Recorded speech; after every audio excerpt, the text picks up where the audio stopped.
told, oh, you know, the roads have been closed because the president is going to the stadium. That's when I knew that Mr. Ruto was going to the stadium. And we met there again in the stadium, and we watched the match together.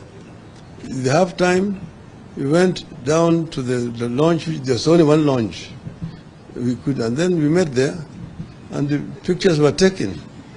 We did not talk anything other than football. And there was no handshake. And I want to say this for umpteenth time. Mr. Gachagua, understand, we do not want any handshake with Kenya Kwanza. You have not asked for it, we don't want it. And we will not go for it. I think that's enough. Thank you very much. Thank you.